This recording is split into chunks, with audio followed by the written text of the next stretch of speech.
여러분 마음속에 어떤 근심이라도 있다면은 모두 내려놓고 가시기를 예수님 이름으로 축복드리겠습니다. 요한복음 14장 니네가 오자 1절 말씀. 나는 죽어 있었대.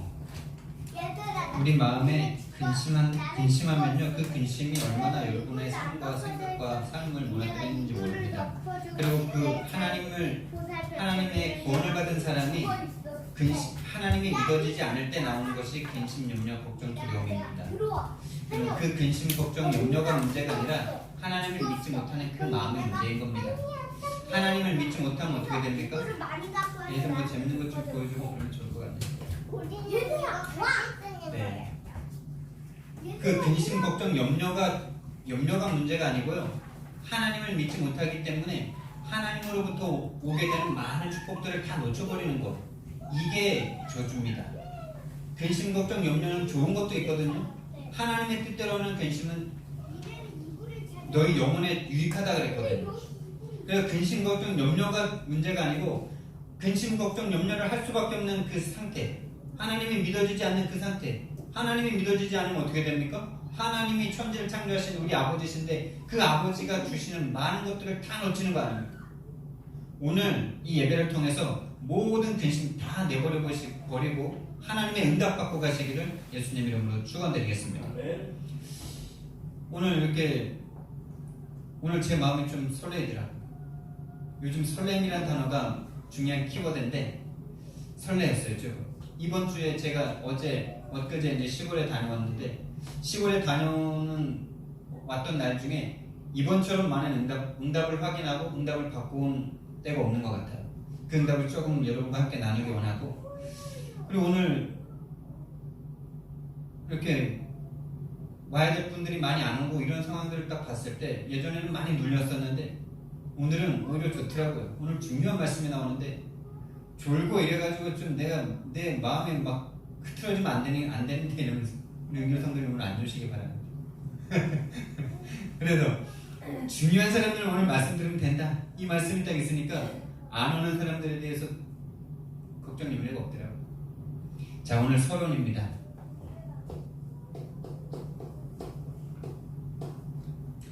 베드로가 하나님 예수님께 정말 내 목숨까지도 바치고 싶었어요. 베드로라는 사람이 예수님을 위해서 목숨도 버리겠습니다 이랬어요.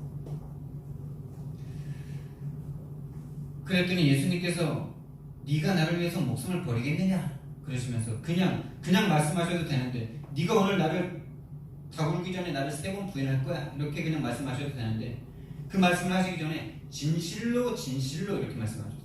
진실로 이 베드로를 완전 죽이는 거죠. 지금 그것도 3번 나를 부인할 거야. 완전히 너가 나를 부인할 거야. 이 베드로는 지금 내가 예수님을 위해서 목숨을 버리겠다고 말하는데 우리도 다 이렇게 하고 싶잖아요. 맞죠? 정말 구원을 받은 사람이라면 이 목숨을 구원받은 거기 때문에 목숨이 죽었다가 살아난 것이기 때문에 목숨도 드리고자 하는 게 정말 맞는 거죠. 여러분들이 예수님을 믿으면서 한 번도 내 목숨도 드릴 수 있겠다라는 생각을 못 해보셨다면 여러분은 진짜 구원을 받지 못한 거일 수 있어요. 진짜 목숨을 드릴 수 없을지언정 그런 고백이 나와요. 왜? 죽었었는데 살아난 게 구원이기 때문에. 그분이 나를 살리기 위해서 죽었던 나를 살리기 위해서 죽은 나를 살리기 위해서 자신의 목숨을 버리셨던 나를 살리셨기 때문에 그게 정말 한 번이라도 내 마음에 믿어진다면 내 목숨도 바치고 싶은 게 당연한 거죠. 진짜 못할지언정 그렇지 않습니까? 내가 진짜 남편을 위해서 다 못해줄지언정 말이라도 그렇게 하잖아요. 말이라도 그렇게 하는 게 고맙잖아요. 내가 다 해줄게. 내가 하늘에 별도 따다줄게 할 때 진짜 따다줄 수 있습니까? 못하는데 그렇게 하면 얼마나 마음이 행복하고 좋아요. 맞죠? 말이라도 하는 거죠. 근데 이 베드로는 이 목숨을 바치겠다는 이 말을 할 때 이게 얼마나 동기 속에서 하고 있는지 얼마나 자기가 이렇게 할 수 없는지를 모르는 상태에서 지금 말을 하고 있는 거죠. 진심인데 이게 지금 모르고 있는 상태죠. 그래서 결국엔 예수님을 부인하지 않습니까? 그것도 3번. 그것도 저주하고 맹세하면서 내가 저 예수를 알면 내가 저주를 받겠다 이러면서 뭐예요? 맹세를 하면서. 그래서 베드로의 모습을 보면서 우리는 절대 불가능을 봐야 합니다. 진실로 이 베드로 한 명에게 말하는 것 같지만 모든 사람에게 말하고 있는 거예요. 모든 인류의 대표가 지금 베드로예요. 베드로 수제자 아닙니까? 너희가 육신을 가지고 나를 따라오려고 하는데 그 육신으로는 절대 내 일 할 수 없다는 말씀을 진실로 하고 계신 거예요. 육신으로는 동기인지도 모르고 하는데 그 동기가 안 채워지면 하나님을 버린다니까요. 버릴 수밖에 없어요. 그리고 그걸 한번 체험하는 게 좋아요. 체험해야 나는 할 수 없구나. 그래서 하나님의 은혜구나. 이걸 깨닫죠. 발견되는 게 감사한 거예요. 베드로가 그 시간표가 반드시 필요한 거예요. 예수님을 부인하는 시간표. 모르는데 그거 만약에 그것 때문에 예수님께서 하나님의 일을 못하면 말이 안 되는 거잖아요. 하나님은 이런 우리를 알고 완전하게 인도하십니다. 완벽하게 인도하십니다. 완벽한 인도와 완벽한 응답을 하십니다. 제가 좀 이번에 시골에 다녀온 이야기를 조금 지난주에 제 여정을 조금 말씀드리면서 시골에서 받은 응답들을 조금 나누고 싶은데, 제가 이제 지금 이 흐름 가운데, 이 복음의 흐름 가운데 조은수 목사님과 최은수 목사님과 이 다락방이 되어지고 생명운동이 되어지는 이 흐름 가운데 제가 오게 되면서 너무나 감사하잖아요. 근데 지금 우리가 재정이 조금 어렵잖아요. 그러나 재정이 어려운 게 아니에요. 재정이 어려운 게 아닙니다. 재정을 이길 수 있는 믿음이 없는 거죠. 근데 이제 최 목사님과 함께 하려면 뭐 훈련도 계속 받으려면 뭔가 계속 돈이 들어가잖아요. 전도하는데 돈 들어갑니다, 여러분. 선교하는데 돈 들어갑니다. 선교여행 갈 때도 돈 많이 들어가죠. 그래가지고 목사님이 이제 뭐 자기가 돈을 준비할 테니까 이 코로나 사태 풀리면은 같이 해외도 가고 그러자고 막 그러더라고. 그리고 이제 뭐 다음 주에 또 훈련을 받아야 되는데 좀 비싼 훈련이 또 있어. 그런 걸 자기가 다 되겠다는 거죠. 근데 제 마음이 별로 안 편안하더라고요. 별로 안 편안해. 그리고 하나님께서 하나님의 은혜로 말미암아 그 돈 준비한다는 그게 어떤 집사에게, 그것도 3분에서 일하고 있는 그 집사에게 미자리 교회를 섬기는 그 의미로 나를 이 함께교회 윤관호 목사를 좀 섬기라고 직접 말을 했다는 걸 나한테 듣게 하셨어. 그 말을 안 들었으면 내가 뭐 감사한 마음으로 같이 따라갈 수도 있었겠지만 그 얘기를 내가 딱 들었는데 얼마나 내 마음이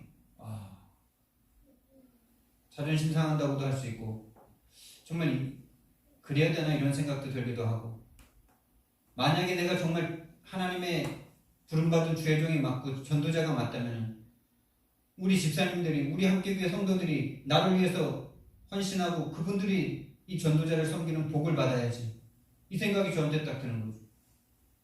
그리고 다음 주에 또 이제 이번 주에 이제 또 비싼 훈련이 있는데 그걸 또 본인이 이제 준비해 주신다는 거죠. 근데 그날 밤에 계속 그런 생각들이 계속 들면서, 그래, 내가 정말 이분에게 내가 도움을 받으면서 이분과 함께 세계복음을 해야 되겠다. 분명히 지금 재정적으로 어려운 시간표는 맞지만 그러나 내가 내 마음에 계속 캥기는 게 있더라고요. 그날 밤에 결단했어요. 내가 이분에게 절대 앞으로 내가 도움 받지 않는다. 빚을 져가지고 못 갚으면 계속 못 갚고 바꾸면 승계해버리시 이런 마음이 들더라고요. 그게 승계 아닙니까? 하나님이 나를 안 챙겨주시는데, 하나님이 하늘의 주인이신데 나에게 돈을 안 주신다면 내가 목사가 아닌가 보죠. 내가 전도할 사람이 아닌가 보죠. 그날 밤에 그런 결단이 딱 서더라고요. 앞으로 도움 절대 안 받는다. 그리고 이분에게 내가 복음만 받는다. 복음 주면 다 준 거 아닙니까, 여러분? 그 마음에 딱 결단이 섰어요. 그리고 그 다음날 이제 목요일날 와동 다락방이 있는 날이죠.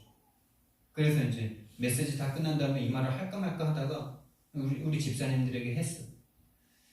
그리고 그때 말은 못한 것 같은데 집사님들이 응답받아가지고 약간 한 것 같은데 집사님들이 응답받아가지고 나를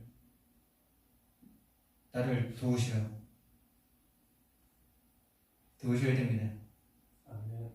아멘이십니까? 그래요. 정말 우리가 하나님을 믿잖아요. 하나님이 천지의 주인이시잖아요. 근데 우리가 지금 돈이 조금 없어. 돈이 없는 겁니까? 하나님이 이 시간표에 분명히 우리에게 바라시는 게 있어요. 분명히 이 시간표에 우리가 하나님 앞에 체험해야 될 게 있어요.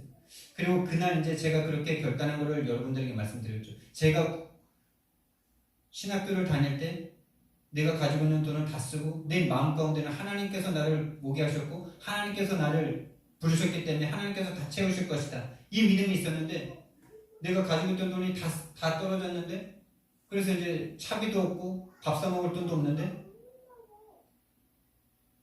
한 끼, 두 끼 굶고 다음 주에는 한 세네 끼 굶고 그 다음 주에는 더 많이 굶고 4주째가 됐는데 진짜 한 3주까지 가니까 3주 정도 되면 하나님이 채워주실 거라고 생각했는데 뭐 없어. 만원 한 사람이 뭐 아는 사람이 만원 정도 뭐 주고 뭐 식권 한두 장 이렇게 생기는 건 있어도 완전한 책임이 없어. 뭐 차비도 한 3주 계속 밀리니까 얼마나 눈치 보이는지 뭐. 그때 이제 제가 그 서울의 예원교회 바로 옆에 있는 등촌동 동사무소 위에 있는 도서관에 가가지고 책을 읽으러 갔는데 점심시간에 딱 도착하면 이제 점심시간이니까 화장실에 들어갔어요. 화장실에 들어가서 기도하는데 얼마나 서럽고 막 눈물이 나는지 내가 지금 밥을 한 3주, 4주 굶다 보니까 막 계속 얻어먹다 보니까 얼마나 빈대도 낯짝이 있다고 막 그래서 점심 때 누가 밥 먹으러 가자 그럴까봐 겁이 나더라고요. 겁이 나요 여러분. 계속 얻어먹으면 겁나요. 누가 또 사준다 그럴까봐 얼마나 내가 양심이 쫄리는지. 그래가지고 그 변기에 앉아가지고 하나님 앞에 기도를 하는데 얼마나 막 서름이 막 서럽고 막 복받쳐 오르는지 막 하나님 진짜 내가 막 그때 막 내가 하나님이 불러서 내가 29에 내가 신학교를 갔다고 생각했는데 내가 착각한 겁니까 주님? 내가 착각한 거면 지금이라도 내가 이 신학을 그만두고 내가 택시 운전이라도 하고 뭐 다른 거라도 하겠습니다. 그게 낫지 않겠습니까? 막 이렇게 막 나를 부르신 거에 대한 막 회의까지 막 들더라고요. 그래가지고 거기서 막 기도하는데 그 당시에 막 계속 나왔던 메시지가 출애굽한 이스라엘 백성들이 정말 하나님께서 이 출애굽한 이 정체성을 알았다면 광야에서 춥고 배고프고 없어서 굶어 죽더라도 내가 노예로 죽느니 여기서 하나님의 자녀로 죽는 게 낫다라는 정체성을 가져야 되는데 이 사람들이 정체성이 바르지 못하니까 맨날 먹을 거 입을 거 마실 것만 원망했다고 막 이러면서 막 그 메시지가 계속 나왔었거든요. 그 메시지 들을 때마다 저도 맨날 그래 맞아 이 나쁜 놈들이고 하늘에 지금 불기둥과 구름기둥이 지금 인도하고 계시는데 지금 어디 지금 나한테 불기둥 한 번만 보여주셔봐 내가 조금이라도 내가 불신앙하는 막 이랬거든요. 근데 그 화장실에서 내가 눈물로 막 기도하는데 그 메시지가 나한테 탁 오는 거예요. 이야 그렇구나. 내가 이스라엘 백성들을 욕할 놈이 아니구나. 내가 똑같은 놈이구나. 내가 하나님의 은혜로 말미암아 부름받아서 하나님의 종으로 지금 가고 있는데 먹을 거 입을 거 마실 거 없으니까 지금 내가 여기로 온 게 내가 잘못 온 건가? 내가 다시 돌아가야 되나까지 막 내가 의심하고 있었잖아요. 이스라엘 백성이 딱 나구나. 이게 나한테 딱 보여줬어요. 지금 불기둥과 구름기둥 있잖아요. 이 전도 운동이 지금 막 되고 있는 게 막 그게 불기둥 구름기둥 아닙니까? 막 응답받아서 막 생명운동 일어나는 게 주위에 막 보이잖아요.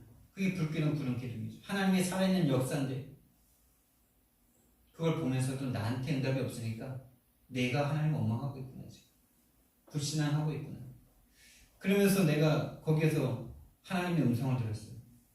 마음의 양심이 너는 내가 하나님이 출애굽시켰는데 다른 말로 구원했는데 흑암의 권세에서 건져냈는데 이 출애굽하는 이 광야 기간 가운데 먹을 거 입을 거 마실 거 없다고 원망하고 하나님을 향하여 삿대질하는 백성이냐 무리냐 아니면 똑같은 상황인데도 불구하고 하나님의 계획과 하나님의 뜻을 믿고 끝까지 하나님의 계획을 기다린 여호수아 모세 갈렙이냐라고 저에게 딱 물으시는 거예요.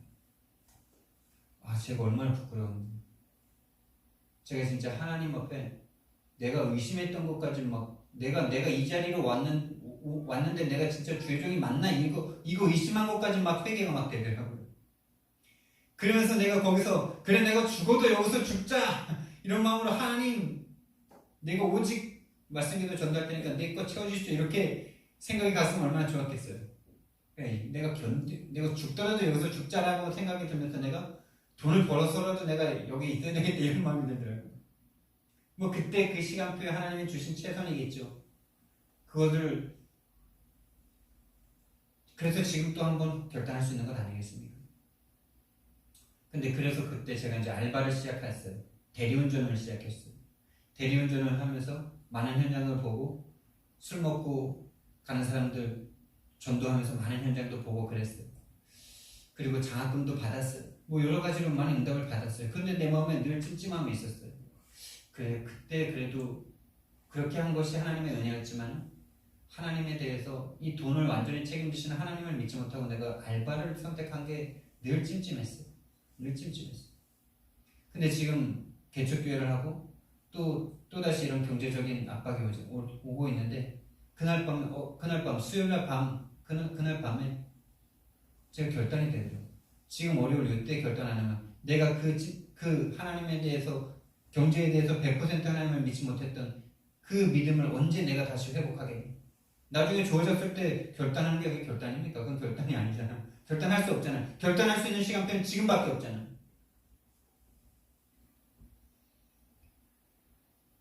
그래서 딱 결단을 내렸어요. 네, 최 목사님에게 내 동전 한 푼 안 받는다. 오히려 내가 돈을 드린다. 그런 마음으로 이제 우리 집사님들에게 말씀을 드렸죠. 그리고 나서 이제 금요일날 있었고 금요일날 이제 시골을 갔어요. 시골을 들어가자마자 이제 거기 작은 할아버지가 계시는데 우리 집안에서는 가장 큰 어른이시죠. 우리 할아버지가 제일 큰 분이셨는데 돌아가셨기 때문에 작은 할아버지. 그 작은 할아버지에게 가서 복음을 전했어요. 복음을 전했는데 이분이 복음을 듣주시는 거예요. 그리고 영접을 하시는 거예요. 그리고 너무 어린애처럼 기뻐하시는 얼굴과 미소가 있는 거예요. 너무 감사드려요. 사실은 예전에도 대구에 있을 때 제가 우리 청년들이랑 그 마을 캠프 갔을 때 한번 영접을 하셨었거든요. 근데 이분이 또 영접을 하시는 거예요. 이렇게 손 모으고 어린애처럼 손 모으시고 기도하세요. 그러니까 이렇게 손 모으고 기도하시는데 얼마나 이쁘시든지 87이신데 얼마나 이쁘시든지 한 백발이신데 그리고 나서 이제 집에 와서 뭐 이렇게 부모님이랑 시간을 보내면서 이렇게 하룻밤을 지냈죠.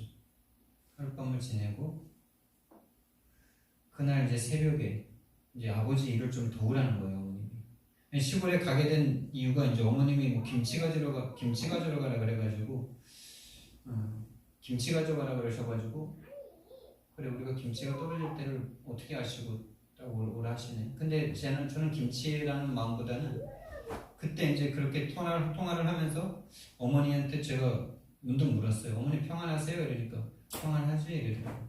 네. 그래 또다시 물었죠. 어머니 행복하세요? 이러니까 아이고 안 행복해 이러면서 막 왜 안 행복하세요? 이러니까 남편 핑계를 계속 대는 거죠. 남편이 아빠가 계속 막 스트레스를 주고 이래가지고 안 행복하대. 그래서 제가 그랬죠. 어머니 사람은 하나님 만나 행복한 겁니다. 어머니가 안 행복한 게 남편 때문이 아니고 남편 때문에 안 행복할 만큼 하나님과 함께하지 못하고 있습니다. 이렇게 말을 하니까 어머님이 딱 전화기를 들고 아무 말이 없어져. 한 3초간 아무 말이 없어. 뭔가 자신에게 느껴지는 게 있는 거죠. 자기는 늘 남편 때문에 안 행복하다고 생각했는데 정말 그렇습니까, 여러분? 남편이 하나님보다 더 중요합니까? 남편이 그럼 잘해주면 행복합니까? 남편이 잘해주는 여자분들은 다 행복합니까? 그게 착각이잖아요.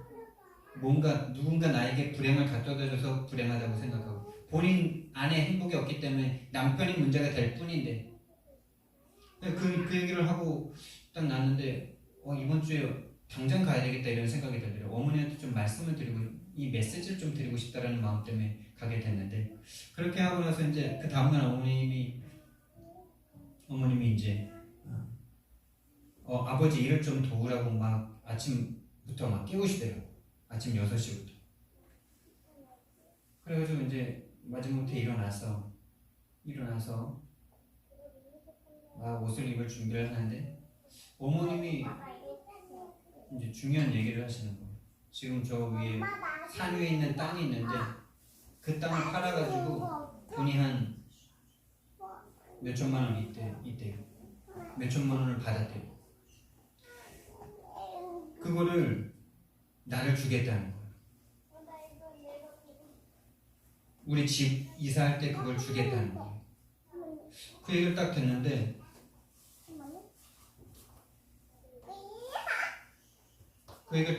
이거 뭐냐 이런 생각이 딱 들면서 내가 결단 어제 했는데 오늘 벌써 응답을 주시네. 할렐루야. 제가 지금 여러분에게 좀 짓궂게 한 건데 일당 5천만 원짜리 제가 3시간짜리 일을 하고 왔어요. 일당 5천만 원짜리 할만하죠?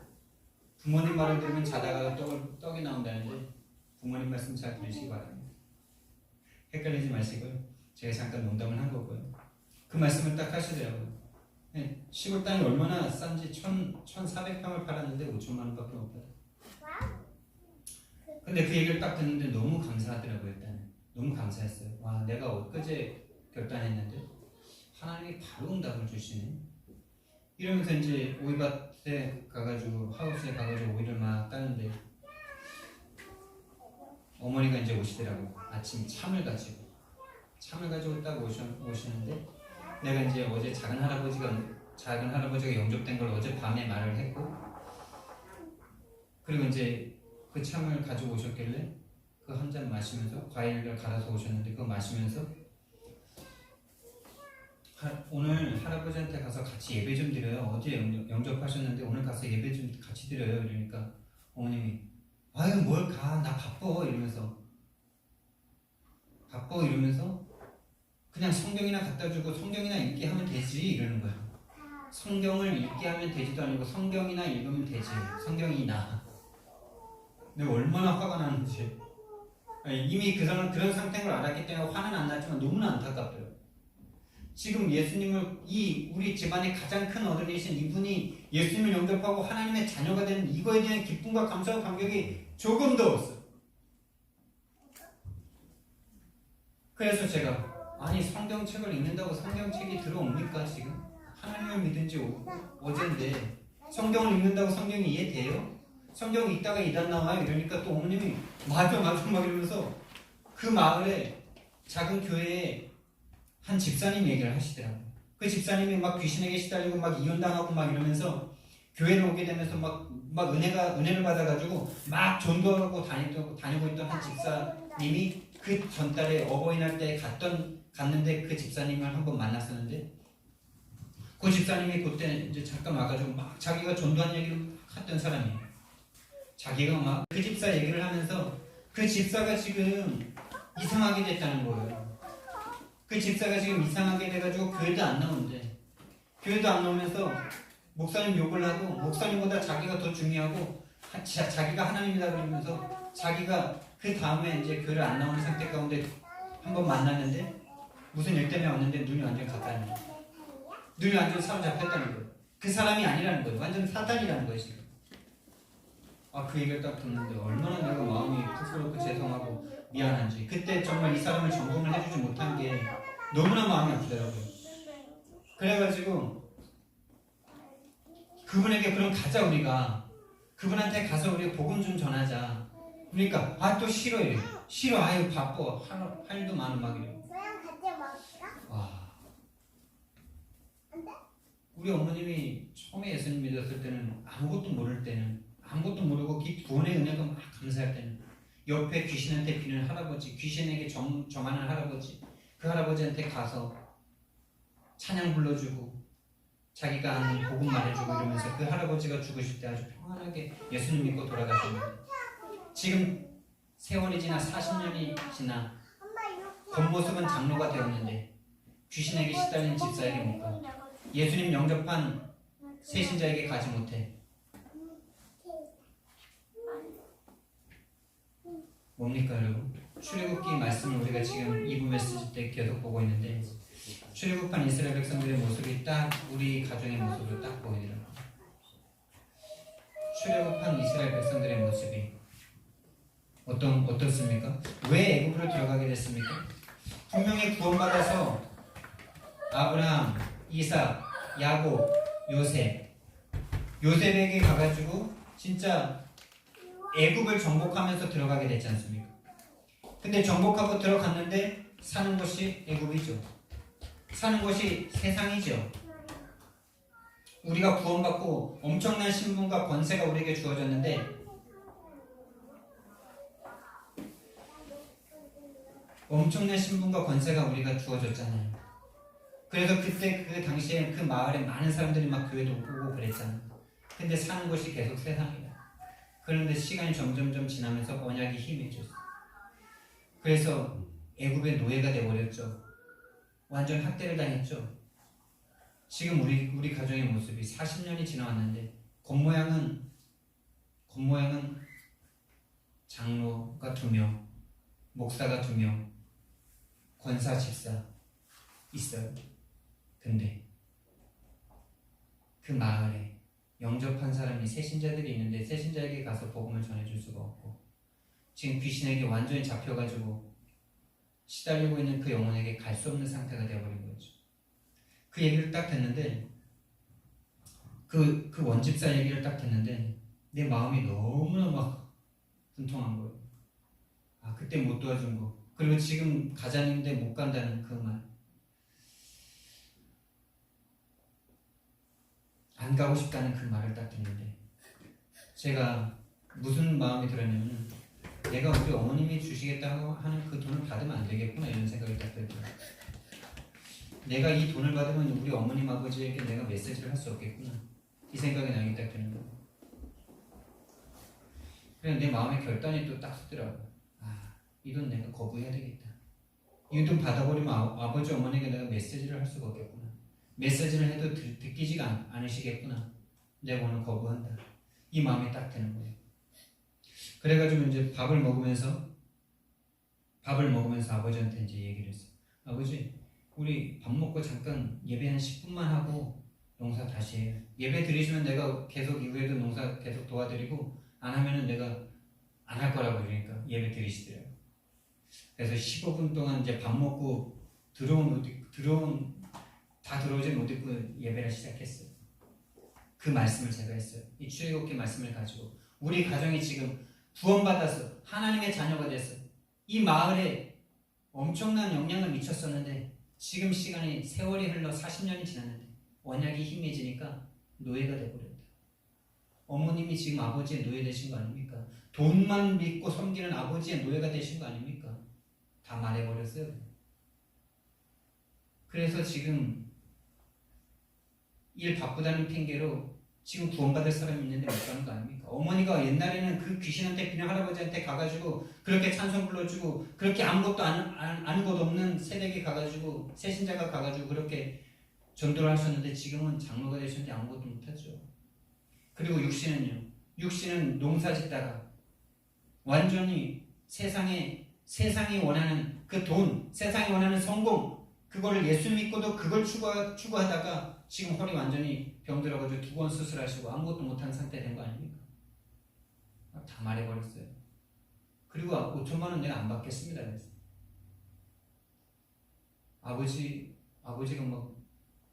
아버지랑 또 얘기가 됐다 그랬는데 아버지랑 얘기도 잘 안 돼요. 얘기 됐어도 아버지는 돈에 대해서 늘 아까우고 힘들어하시는 분이니까 내가 그 얘기하니까 엉물 막 찌르거든. 그래가지고 아버지의 혀가 지금 아직도 혀가 잘 돌아오지 않았거든요. 혀가 이렇게 두 하나 사가서 돌아갔어요. 1년 전에. 왜 돌아갔냐? 목사 욕하다가. 그때 흉년이 들어가지고 방울토마토 농사가 완전 거의 망하게 됐는데 그 망한 토마토 중에 팔지도 못하니까 어머니가 그 망한 토마토 중에서도 이렇게 골라가지고 목사님 갖다 드린다고. 얼마나 그 마음이 귀합니까? 예? 상식적으로라도 팔지도 못하는 거 좋은 거 좀 갖다 드리면 안 돼요? 그 중에서 개 중에서 나은 거 그거 고르고 있는데 박스에다 넣고 있는데 이 돈이 신인 이 아버지 하나님이 계시다는 것은 어쩔 수 없이 인정하면서도 하나님 앞에 한 번도 믿음을 가져보지 못한 이분이 그걸 딱 보는 순간 눈이 딱 돌아버렸어. 그래서 그 사랑하는 어머니한테 사랑하는 아내한테 니은 막 하면서 막 목살을 막 비입하면서 막 다 갖다 뭐 처먹고 막 죽어버리라는 막 욕을 막 해댄 거예요. 그래서 하나님이 그날 밤 얼굴을 싹 돌려버리셨어. 혀까지 말을 못 해버렸어. 하나님의 역사죠. 그 얘기도 내가 다 해버렸죠. 아버지가 그렇게 우리 집안이 그렇게 하나님의 축복을 많이 받은 집안인데 자식 3명, 4명을 하나님께서 다 살려주시고 하나님 아버지가 분명히 근면성실하게 일했지만 하나님께서 지켜주지 않았다면 지금 우리 집안이 이렇게 축복받았겠냐. 하나님이 아버지의 혀를 돌리실 이유가 있냐고. 하나님이 돌리실 이유가 없는 것 같다고 내가 보니까. 하나님이 아버지의 혀가 진 거라고. 하나님의 축복을 받고 나서도 그렇게 하나님을 욕할 수밖에 없는 사람을 하나님이 어떻게 하시는지 자녀들이 봐야 된다고. 막 이랬더니 아버지가 그때부터 등을 딱 돌리더니만 딴짓 막 하시더라고. 등이 뒤통수에 대고 계속 얘기했죠. 5천만 원 나 절대 안 받는다고. 난 하나님 앞에 이미 응답을 다 받은 거 아닙니까? 내가 결단한 순간 하나님이 이렇게도 응답을 주시는구나 라는 걸 내가 확인했잖아. 하나님이 역사하시는 거라는 걸 내가 벌써 확인했잖아. 그러니까 이미 응답 받았잖아. 5천만 원이 오든 안 오든 나는 상관없잖아요. 왜? 하나님이 거기서 안 주시면 다른 데서 주실 하나님이시니까. 그렇게 돈이 아까워하면서 그 돈 주고 내가 하는 말씀 못 들을 그분들의 돈을 내가 꼭 받아야 됩니까? 하나님은 살아계시고 우리의 작은 결단하는 그 순간 하나님이 벌써 응답을 준비해 놓고 계십니다. 다니엘이 사자굴에 들어갈 것을 알고도 기도하기를 결단한 그 순간 하나님께서 천사를 보내지 않습니까? 미가엘을 보냈는데 오는데 뭐가 막아요? 사탄이 막아가지고 사탄과 싸우다가 늦었다 이랬지. 여러분 영적 세계가 분명히 존재합니다. 영적 세계가 분명히 존재해요. 여러분 하나님을 믿으시기 바랍니다. 하나님은 우리를 완벽하게 인도하시고 응답하고 계십니다. 너무 감사하더라고요. 그러고 나서 이제 농사를 다 마치고 할아버지한테 이제 갔죠. 우리 집사람, 우리 사모님과 함께 가서 예배를 드리는데 얼마나 이 나이가 87이신데 예수님을 영접하고 하나님의 자녀가 됐으니까 얼마나 어리벙벙해요. 어떻게 믿어져요 그게. 87년 동안 안 믿고 살다가 이제 믿으려니까 얼마나 죄송하고 부끄러워요. 그러니까 막 이제 와서 뭐 자꾸 이런 말씀하시고 이제 와서 괜찮습니다. 지금 87년 동안 사신 것보다 지금 예수님을 믿고 사시는 하루가 더 행복하십니다. 이렇게 말했어요. 빨리 죽고 싶대요. 자꾸 빨리 죽어야지 뭐. 자꾸 세계 3대 거짓말을 인류 세계 3대 거짓말을 하시대요. 빨리 죽어야지. 하나님을 믿으면 지금까지 87년 사신 것보다 오늘 하루가 더 행복하실 수 있습니다. 그리고 내일 아침 일어나는 게 너무나 설레이고 너무나 행복할 수 있습니다. 하나님이 우리 할아버지를 향한 계획과 뜻을 분명히 가지고 계십니다. 그러니까 할아버지가 웃는데 얼마나 애기처럼 웃으시는지 너무나 순진무구하게 너무나 좋아가지고 막 웃으시는데 할아버지에게 진짜 믿음이 들어갔구나 이 생각이 들더라고요. 여기 도착해가지고 할아버지한테 전화했는데 할아버지 지금 하나님이 함께 계세요? 이러니까 또 막 수줍게 막 웃으시면서 고맙다 이러시는 그 가정과 가문에 2 아들이 있고 1 딸이 있는데 2 아들은 여기 평택과 서울에 살거든요. 이번 주에 내가 다 찾아가요. 이 집안에 하나님의 계획이 분명히 있는 것 같아요. 제일 어른이 지금 예수님을 믿게 됐죠. 이 가문의 흑암이 지금 꺾이고 있는 것 아닙니까?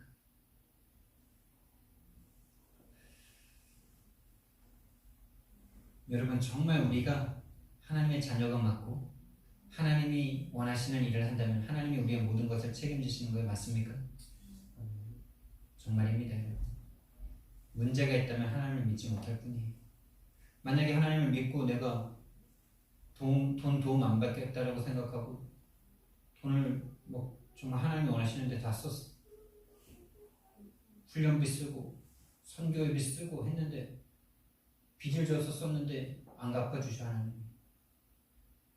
그럼 뭐 빚이니까 뭐 전기 끊어지고 쌀 끊어지고 다 끊어지겠죠. 그래도 하나님이 안 주시면 죽으라는 거니까 죽어야죠. 그런 거 아닙니까? 죽으면 천국인데 순교 아닙니까 그게? 뭐 꼭 해외 나가서 뭐 꼭 이상한 사람들한테 꼭 죽어야 그게 순교입니까? 지금 여기서 내가 하나님의 응답과 하나님의 살아계심을 체험하지 못하는데 여러분 분명히 하나님은 살아계시고요. 믿는 자에게 역사하십니다. 문제가 있다면 믿지 못할 뿐이에요. 믿지 못하게 하는 사단 마귀 귀신 세력이 있어요. 그리고 나서 올라오면서 이제 덕평 휴게소에서 제가 형님한테 딱 형님에게 전화를 했어요. 형님에게 전화를 한 이유, 우리 형님이 내가 메시지를 자꾸 보내주고 이래도 보질 않더라고요. 이 메시지, 이 흐름 가운데 있는 이 메시지가 너무나 좋아서 메시지를 보내줘도 안 들어. 근데 이번에 이제 최현성 목사님 미국 동문정도학교 때 했던 메시지를 제가 보내주면서 좀 세게 썼죠, 멘트를. 형님 한번 들어보세요 정도가 아니고 전도하고 싶다면 한번 들어보세요 이렇게 썼어요. 다른 때는 안 들어보더니 이번 들었더라고요. 듣고 많은 도전을 주시네 이러면서 감사한 얘기더라고요. 그래서 이제 내가 전화해가지고 우리 할아버지 전 영접한 거, 또 윤종국 우리 여기 안양에서 만난 분 영접한 거 이런 거 쭉 얘기하면서 이제 이야기가 됐는데 중요한 이야기가 2시간 동안 이어지더라고요. 2시간 동안. 그때부터 내가 화장실도 못 가고 계속 우리 형님 속에 있는 불신앙, 우리 형님 속에 있는 잘못되어 있는 이 신앙, 감리교 신앙으로부터 잘못된 신앙. 그러니까 자기가 예수가 돼야 된대. 자기가 예수가 돼야 천국을 간대. 맞습니까? 그러니까 천국은 예수만 들어간대. 말은 맞아요. 그거 맞아요. 예수만 천국 들어갈 수 있다니까요. 근데 그분들이 말하는 건 내가 예수처럼 돼야 된다는 거예요. 내 행동과 삶이 예수처럼 돼야 된다는 거예요. 될 수 있어요? 그게 구약 4,000년 동안 안 되기 때문에 예수님이 오셔서 십자가에 못 박혀 죽으셨는데 지금도 똑같이 그렇게 돼야 된다고 말은 되게 삐까뻔쩍하죠. 내가 그렇게 돼야지. 하나님 나를 구원해 주셨는데 내가 그렇게 못 사는 내가 얼마나 내가 저주스럽고 원망스러운지 말은 되게 진실하고 좋죠. 완전 불신앙이에요. 내가 할 수 있다고 계속 내가 되려고, 내가 예수 되려고 하는 게 뭐예요? 내가 하나님 되려는 거랑 똑같죠. 맞죠? 안 맞아요? 그럼 우리는 뭡니까? 우리는 절대 예수가 될 수 없어요. 우리는 절대 예수님처럼 될 수가 없어요. 하나님이 그걸 원하는 것도 아니에요. 근데 예수만 들어갈 수 있다는 말은 뭐냐? 예수님의 십자가를 붙잡고 내가 죽고 예수님이 사신 내가 됐어야 돼. 그러니까 예수님이 나를 위해서 죽으셨다는 걸 정말 믿고 마음에 붙잡는 사람은 나를 예수로 봐주세요. 하나님. 내 마음에 예수님이 들어와 계시잖아요. 그 들어와 있는 예수님을 봐주신다니까요. 그러니까 피를 바르면은 그 피를 보고 죽음이 넘어가는 거예요. 그 피를 바르고 뭐 선하게 살았기 때문이 아니에요. 피를 발랐으면 넘어가는 거예요. 예수님을 붙잡았으면 그 예수님이 하나님께는 예수님만 보이는 거예요. 죄인된 내가 보이지가 않아요. 예수님을 믿고 있습니다. 그게 바로 예수만 천국 들어가는 거거든요. 거기서 내가 예수님 되려고 한다. 그게 예수님이 아닌 거예요. 그게 인간이 예수님 되려고 하는 교만한 마음이고 창세기 3장의 마음이에요. 그거를 한 2시간 동안 이야기하는데 얼마나 감사한지. 형님 속에 있는 게 다 드러나더라고요. 그래서 그렇게 돼서 뭘 건데 제가 계속 따졌죠. 그래 형님이 그렇게 해서 그렇게 예수가 되길 원하는데 예수 돼서 뭐 할 건데 그러니까 할 말이 없어. 예수 돼서 뭐 할 건데요. 예수님 돼서 뭐 할 거냐고요. 누가 영광 받아요? 내가 예수님 되면. 예수님이 영광 받습니까? 예수님이 그렇게 가난한 분이에요? 와, 저 사람 정말 예수님답네. 영향을 못 받죠. 근데 그래서 제가 형님이 또 나한테 막 화가 나는지 이제 막 나한테도 그래요. 그럼 니는 뭐 어떻게 되길 원하는데? 막 이래요. 나는 전도자가 되길 원한다. 전도자가 돼서 뭐 할 건데? 뭐 하긴 뭐해. 전도자는 전도하는 거지. 전도자는 뭡니까? 내 모양 이 모양 이 꼴밖에 안 되는데 이 모양 이 꼴밖에 안 되는 나를 위해서 하나님이 이 땅에 오셔서 나를 위해서 죽어주셨다. 뭐 어쩌면 우리는 계속 죽을 때까지 쓰레기여야 해요. 죽은 죄인이어야 해요. 우리가 예수 믿고 뭔가 조금이라도 잘났다라고 생각, 뭔가 하나님 위해서 할 수 있다라고 하는 생각, 그 생각에 사단이 속이는 거예요. 우리는 본질상 진노의 자녀예요.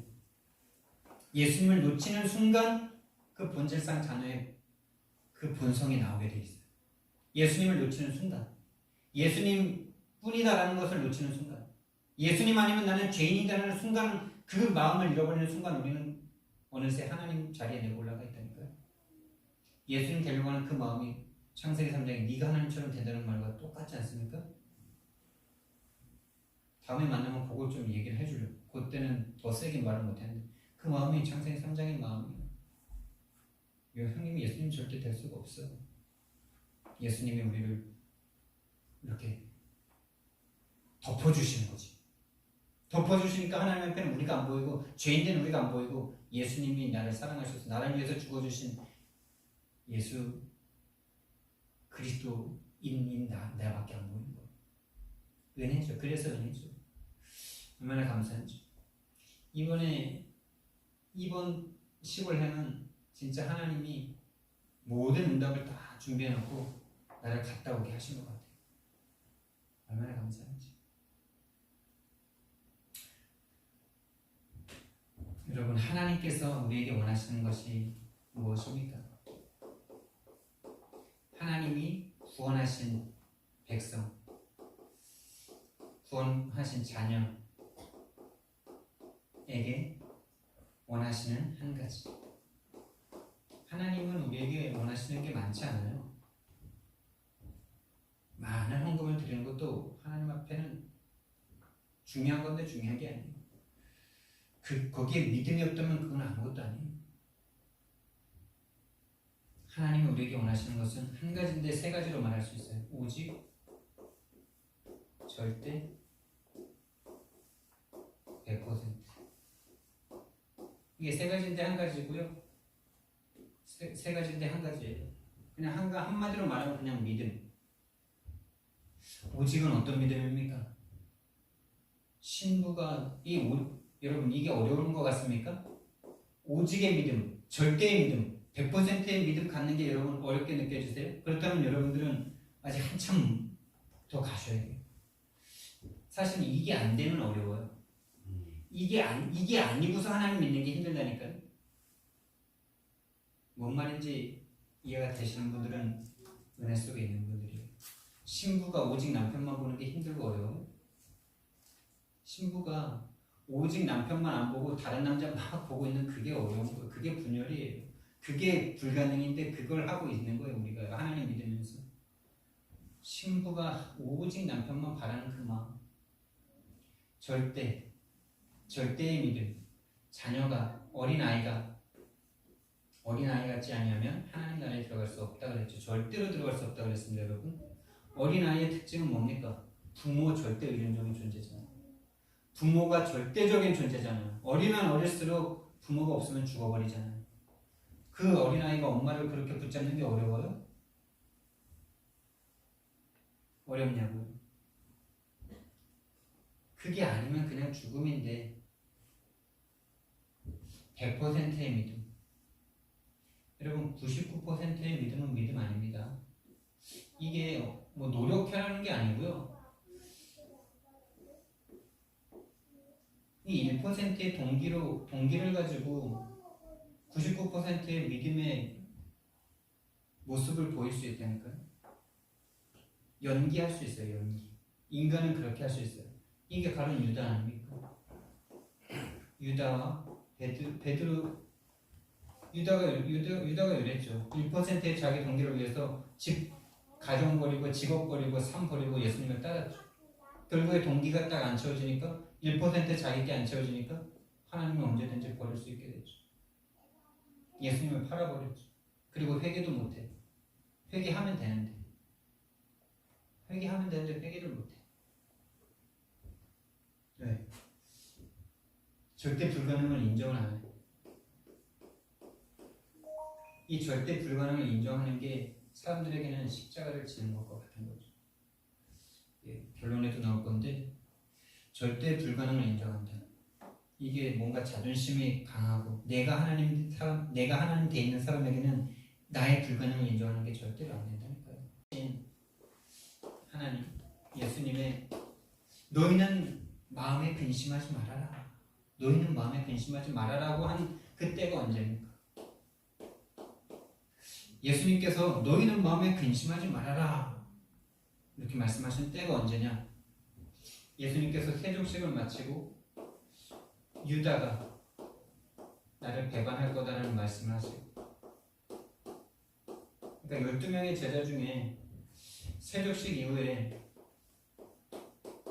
제자들의 발을 다 씻기시고 유다의 발까지 씻기시고 난 후에 가룟 유다가 나를 배반할 거다 이 말씀을 하시고 베드로가 저는 주님을 버리지 않겠습니다. 저는 주님을 위해서 목숨을 버리겠습니다 라고 했는데 너는 나를 부인할 거야. 3번 나를 부인할 거야 라고 말을 했어요. 여러분 이 유다의 마음은 어땠을까요? 이 베드로의 마음은 어땠을까요? 이 베드로의 마음, 유다의 마음 편안했을까요? 여러분 여러분이 이 교회를 배신하고 갈 거야 이런 얘기를 들으면 마음이 편안합니까? 그런 인간이 없잖아요. 지금 얼마나 자불안석하겠습니까? 12명의 제자, 내가 예수님을 위해서 내 삶을 버렸고 내 직업을 버렸고 내 가정을 버렸는데 나는 예수님을 위해서 목숨을 버릴 거라고 그러는데 왜 자꾸 예수님은 내가 부인할 거다 그러시죠? 그것도 진실로 너무 세게 말하시네. 그리고 베드로는 주는 그리스도시여 살아계신 하나님의 아들이십니다라고 고백했을 때 막 축복해 주니까 막 또 베드로가 막 그 다음에 예수님이 진짜 중요한 얘기 하시잖아요. 내가 장로들과 대제사장들과 서기관들에게 내가 고난을 받고 죽을 거야. 그런 일이 일어날 수 없다고 하면서 막 항변하니까 이 사탄 니들은 물러가라. 그럴 때 베드로의 마음 또 예수님이 죽기 며칠 전에 나는 부인하지 않고 나는 목숨을 버릴 겁니다. 다른 사람들은 다 예수님을 버려도 나는 주님을 끝까지 버리지 않겠습니다. 목숨을 버리겠습니다. 이러더니 네가 나를 오늘 다가오기 전에 3번 나를 부인할 거야.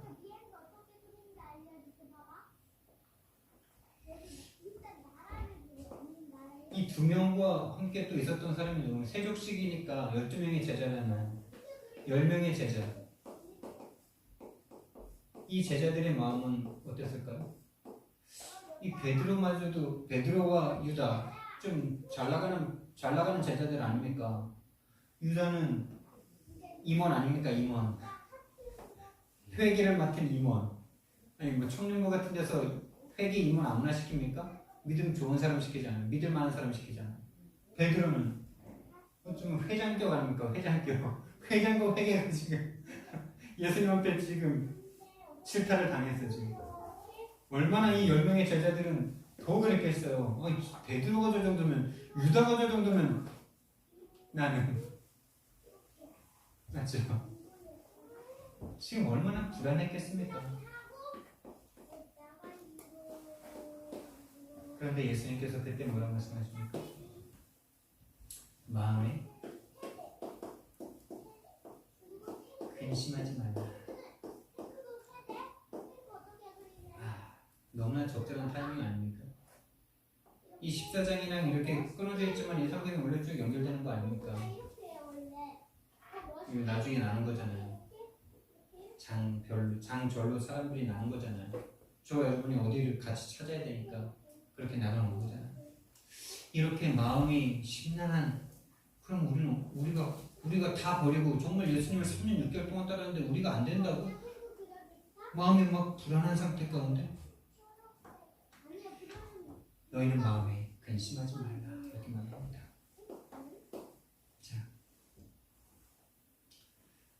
마음에 근심하지 말라는 이 말씀 속에 우리는 뭘 깨달아야 됩니까? 인생, 곧 나 자신, 인생의 연약함, 인생의 절대 불가능을 우리는 여기서 봐야 돼. 인정해야 돼. 어떻게 마음의 근심을 버릴 수 있습니까, 여러분? 절대 불가능을 인정한 사람만 이 근심 속에서 벗어날 수 있어요. 내가 할 수 있는 게 아니구나. 내가 할 수 있는 게 아니구나. 그걸 인정하면요, 근심을 버릴 수 있어요.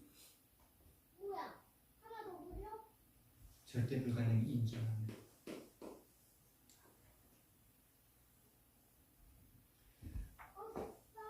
그리고 소론에서도 말했지만 근심과 염려라는 말은, 근심 염려는 하나님을 믿지 못하는 불신앙 속에서 나오는 겁니다. 아니, 하나님이 전지전능하시다면서요. 하나님이 천지를 창조하셨다면서요. 그 하나님 내 아빠라면서요. 내 아버지라면서요. 그 하나님을 믿지 못하니까 근심 염려가 나오는 겁니다.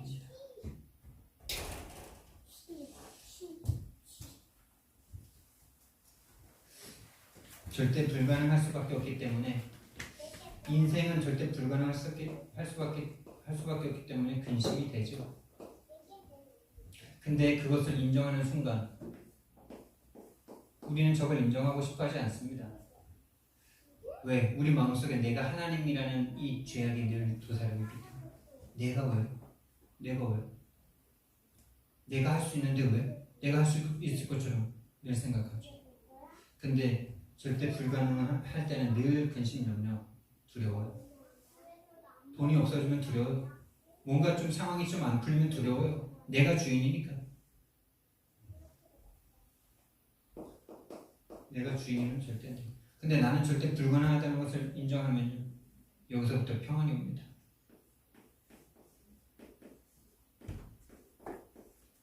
근데 이 인정이라는 것, 이 절대 불가능을 인정한다는 것 자체가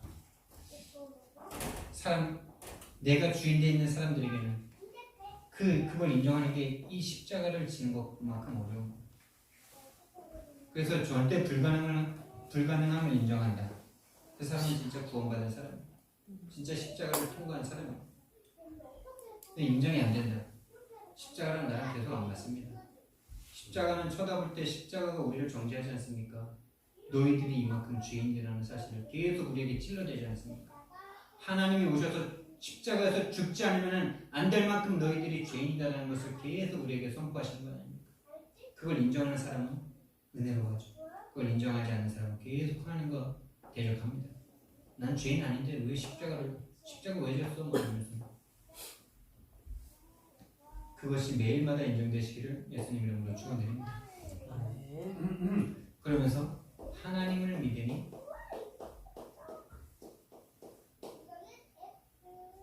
또 나를 믿으라. 여러분, 하나님을 믿으시기를 예수님 이름으로 축원드립니다. 정말 하나님 믿으면 행복해집니다. 정말 하나님 믿으면 평안해집니다. 근심 염려를 하나님께 버려버리라 이렇게 말씀하셨죠. 차버리라는 거예요. 차버리라.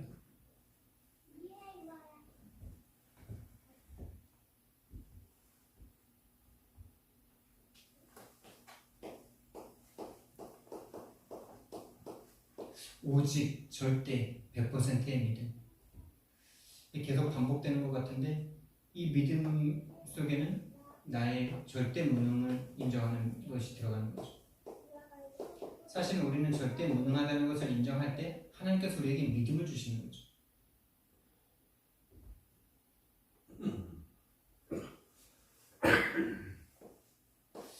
이 절대 무능을 딱 정말 인정할 때 내 안에 주인이 바뀌는 거죠. 주인이 바뀌어서 나를 절대 가능하게 만들어 주시는 거죠. 내가 주인일 땐 절대 불가능이, 절대 주인이 예수님 되십니다.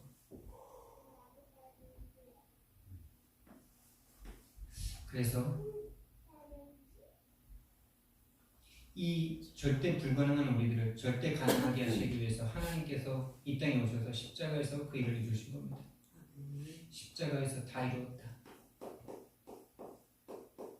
어제 우리 형님과 또 대화한 내용이 나오는데 예수님께서는 분명히 다 이루었다라고 말씀하셨잖아요. 근데 우리 형님이 정말 진실한 분이거든요. 인격적으로 보면 저는 따라갈 수가 없어요. 저는 진짜 시골 마을에서도 난 진짜 나쁜 놈이었고 우리 형님은 너무 착하고 선하고 또 우리 형님이 어렸을 때는 엄청 잘생겼었어. 지금은 뭐 내가 더 잘생겼는데 우리 형님이 어렸을 때 진짜 잘생겼었어. 얼굴도 길쭉하고 저는 땡글땡글하고 눈도 째찢어지고 이래가지고 맨날 못생기고 형님이랑 같이 있으면 맨날 나는 오징어였어. 근데 우리 형님은 잘생겼어. 그리고 착해. 얼마나 착한지 인내심도 얼마나 센지. 애긴데도 말이야. 애긴데도 이게 타고난 성품이 있어요. 애긴데도 뭐 먹고 싶다는 말을 안 해. 참어. 꿀꺽꿀꺽 군침을 삼키면서. 우리 형님이 다리를 3년 이상 앓았잖아. 그래서 그 애기를 얻고 어머니가 병원을 왔다 갔다 하잖아. 그러면은 애기가 시골 마을에서 얼마나 과자 이런 걸 구경 못 했겠어요. 근데 병원은 시내에 있잖아. 거기 가면 막 먹고 싶은 게 많잖아. 그런 걸 사달라고 말을 안 해. 왜? 엄마가 힘들다는 걸 아니까. 그 정도로 인내심이 체질화되어 있는 사람이야. 각인돼 있는 사람이야. 그러니까 뭐라 그러냐 대화 중에 하나님이 예수님이 다 못 감당하신 그 고난 내가 감당한다 이러면서 막 그래. 진실한 것 같죠? 불신앙이에요. 예수님께서 십자가를 지시면서 다 끝내셨는데 아직도 내가 더 감당해야 되는 고난이 남았대. 여러분 하나님께서 예수님께서 여러분의 모든 문제를 십자가에서 다 끝내신 줄 믿으시기를 예수님 이름으로 축원드립니다. 그걸 믿는 게 믿음이에요.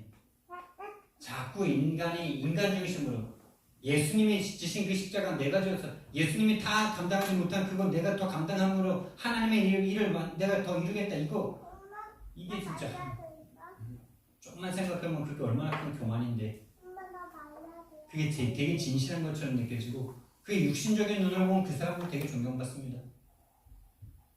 되게 존경받아요. 그래서 집에 가면 저는 어머님이랑 식구들한테 막 핍박받고 우리 형님은 막 인정받아. 우리 형님은 막 목사님 막 이러면 나한테 막 반말 찍찍해. 곧 바뀔 겁니다. 곧 바뀝니다. 지금 자신이 죽어가고 있는데 내가 이 대화 중에 형님이 그렇게 진실한 것 같지. 근데 형님이 진실하면 진실할수록 형님은 형님 자신을 죽이고 싶을 거야. 아무 말 못해. 형님이 스스로 자살하고 싶을 거야. 왜?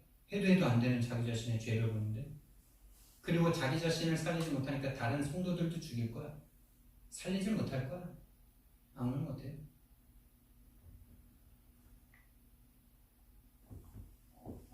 진실하면 뭡니까? 인간은 이미 하나님 떠나서 완전 죄 가운데 죽어버린 인간인데 진실하면 죽어야죠.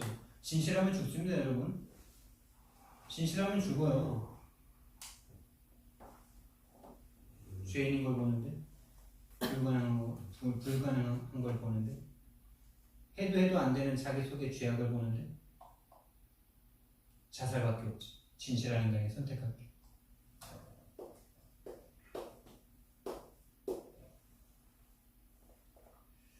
그래서 우리는요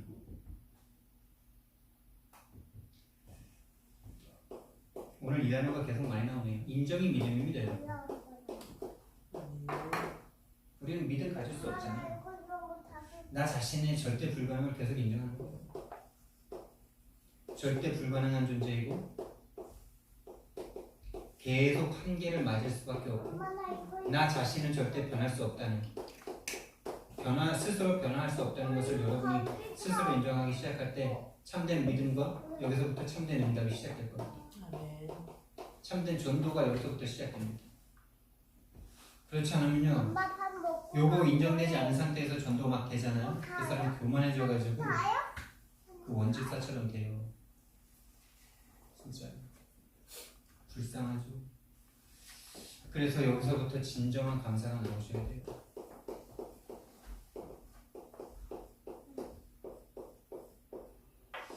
그래서 이런 나를 구원하신 하나님, 오늘 나에게 어떤 일을 행하실까에 대한 설레임으로 여러분들이 하루를 시작하실 수 있기를 예수님 이름으로 축복드리겠습니다. 아멘.